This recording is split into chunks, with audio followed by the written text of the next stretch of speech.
This is an original film showing Raif's lab and the isolating of the cancer virus. This is Royal Raymond Raif standing outside the front door of his laboratory.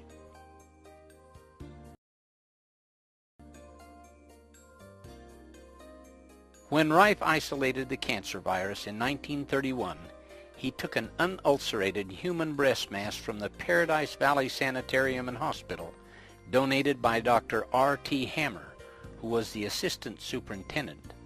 Portions of this tumor were cut out and filtered through a triple-aught porcelain Berkefeld filter, which gave about 10-micron filtration. The virus could readily pass through a filter of this degree of tolerance.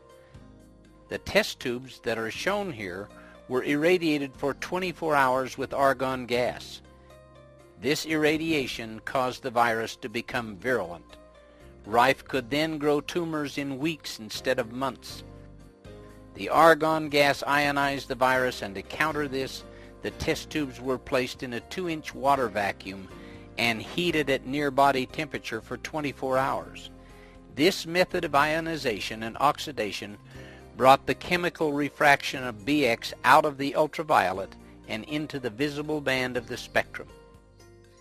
Every time one test tube disappears, it means there's an elapsed time period of 24 hours.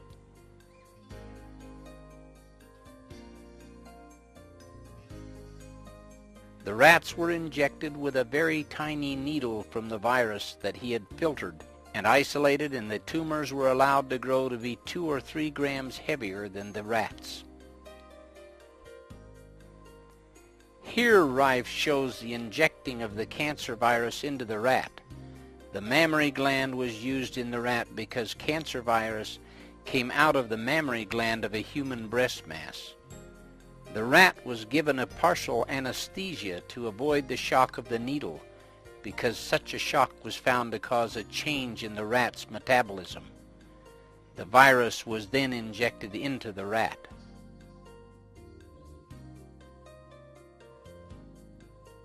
Raif would then allow the cancer tumors to grow. Here you can see the large tumor in the rat. He would surgically remove the tumor and treat the rat with his ray tube instruments. The frequencies would devitalize the cancer virus without harm to the animal's cells or to the rat. Raif used special glasses with high magnification during his operations in order to perform the fine details of the tumor removal. The tumor is tied off and cut away.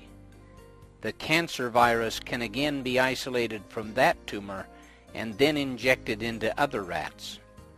Raif went through this procedure 411 times to prove that the virus he isolated was the cause of the cancer tumor. This shows the tumor coming out of a solution of triple distilled water. A portion of that tumor is being cut away so that you can observe the cancer virus under Raif's microscope. Raif had the only microscope in the world that could see the cancer virus or any other virus alive, and he studied them for years.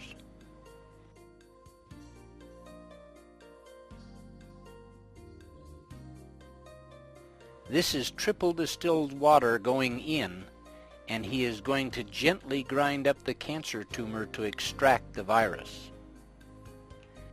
This is a porcelain Berkefeld filter similar to unglazed Dresden china. The liquid material is poured into a test tube, and a drop will be removed from that liquid, which Raif will shortly place on a slide that has been flame sterilized. The liquid material is withdrawn from the solution using a micropipette made by Raif, and a drop is placed on the slide and covered with a cover slip made of quartz. Raif used quartz slides because light passed through better than glass. Now the ray tube is directly above Raif's head, which will be turned on later to kill the virus. The black instrument to the left of Raif is the ray tube instrument and consists of a transmitter which Raif could tune the frequencies which he knew would kill the virus, just like an opera singer's voice can shatter glass.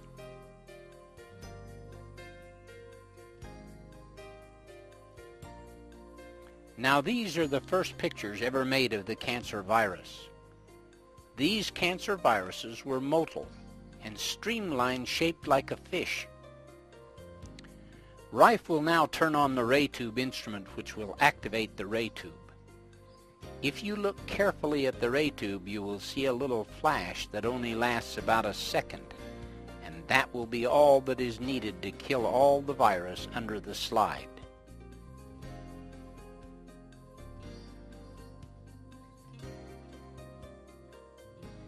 This shows the virus after it had been treated with the ray tube, which has a resonant frequency